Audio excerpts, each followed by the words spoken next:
आपको जानकर यकीन नहीं होगा कि दिल्ली लापतागंज बन गई है। आंकड़ा कहता है कि हर रोज करीब 50 से 55 लोग घर से निकलते तो हैं, पर वो वापस नहीं लौटते। दिल्ली पुलिस के आंकड़े डराते हैं और कानून व्यवस्था पर सवाल भी उठाते हैं। पूरी डिटेल हम आपको देने जा रहे हैं। साल 2026 के पहले 2 हफ्तों में यानी 15 दिनों में जो आंकड़े सामने आए हैं, उन्होंने पब्लिक सेफ्टी को लेकर गंभीर चिंता बढ़ा दी।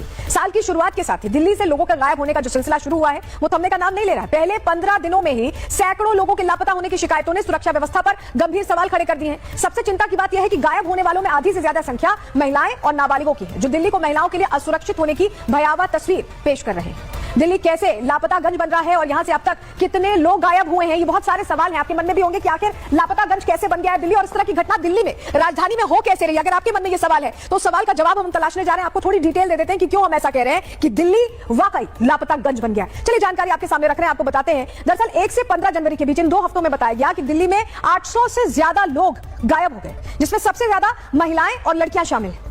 ये भी जान लीजिए कि दिल्ली पुलिस ने ये सन्न कर देने वाले आंकड़े जारी कर दिए, और ये तो सिर्फ 15 दिन के हैं। हो सकता है कि पूरे महीने की रिपोर्ट में और नंबर्स बढ़ जाएं। पुलिस के मुताबिक 15 दिनों में 807 लोग गायब हो गए।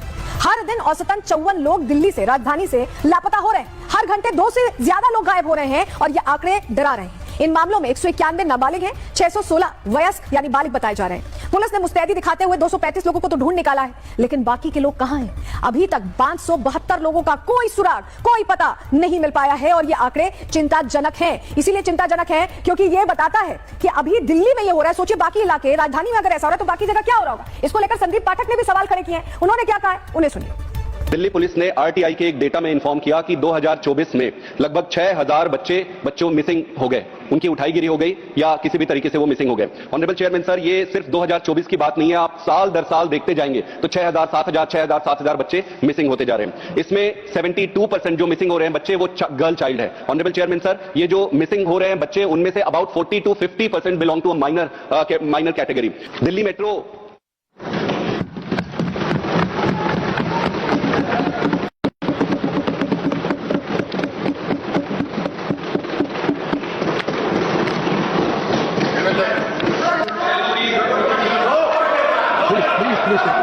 Please take your seat. No, please take your seat. No, when the Prime Minister is on his legs, please take your seat. आदरणीय सभापति जी, राष्ट्रपति जी के अभिभाषण पर आभार व्यक्त करने के लिए This is not correct. Please take your seat. This is not correct. Please take your seat. No. Please take your seat. आप बैठिए प्लीज, आप बैठिए please. Prime minister is on his legs, please आप बैठिए, प्लीज आप बैठिए। आदरणीय सभापति जी, इस धन्यवाद प्रस्ताव पर समर्थन के लिए इस सदन में अपनी भावनाओं को व्यक्त करना मैं अपना सौभाग्य मानता हूं। आदरणीय सभापति जी, विकसित भारत की यात्रा में बीते वर्ष देश के तेज प्रगति से विकास के वर्ष रहे हैं। Nothing will go on record except Prime Minister. जीवन के हर क्षेत्र में समाज के हर वर्ग को उनके जीवन में परिवर्तन का एक कालखंड रहा है। एक सही दिशा में तेज गति से देश आगे बढ़ रहा है। आदरणीय राष्ट्रपति जी ने बहुत ही बढ़िया तरीके से पूरी संवेदनशीलता के साथ उन्होंने This is not correct. इस विषय को Sit to your seat, हम please. सबके सामने प्रस्तुत किया है। आदरणीय सभापति जी, मेरी एक प्रार्थना है, आदरणीय खड़गे जी की उम्र देखते हुए वो बैठ करके भी नारे बोल सकते हैं तो अच्छा होगा, ताकि उनको कष्ट न हो। पीछे नौजवान बहुत लोग हैं, तो खड़गे जी को No. आज बैठते बैठते भी When you are speaking, they are listening. You are नारे बोलने की अनुमति दे दीजिए।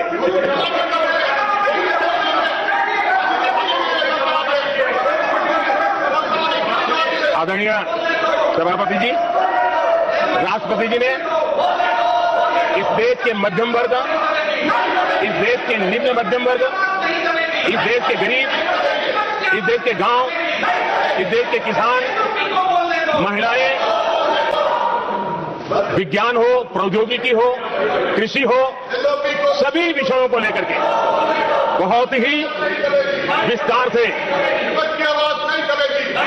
भारत के प्रगति का एक स्वर संसद में गूंजा है।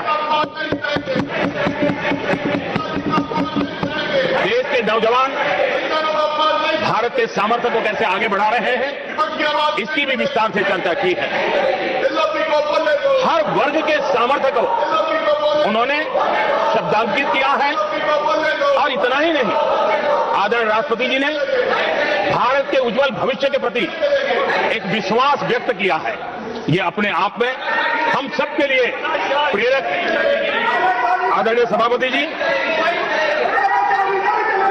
21वीं सदी का प्रथम क्वार्टर पूरा हो चुका है, लेकिन ये दूसरा क्वार्टर जैसे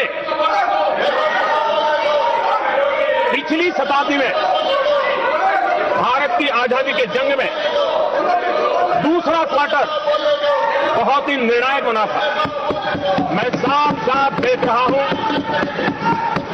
कि विकसित भारत के निर्माण की दिशा में ये दूसरा क्वार्टर भी उतना ही सामर्थ्यवान होने वाला है, उतना ही तेज गति से आगे बढ़ने वाला है।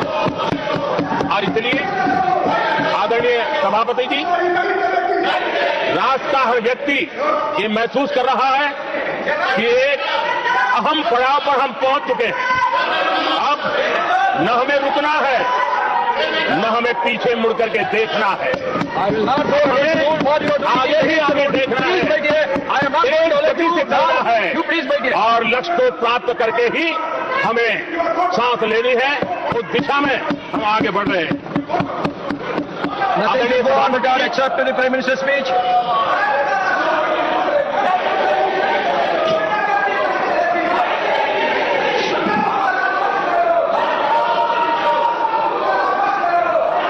आदरणीय सभापति जी,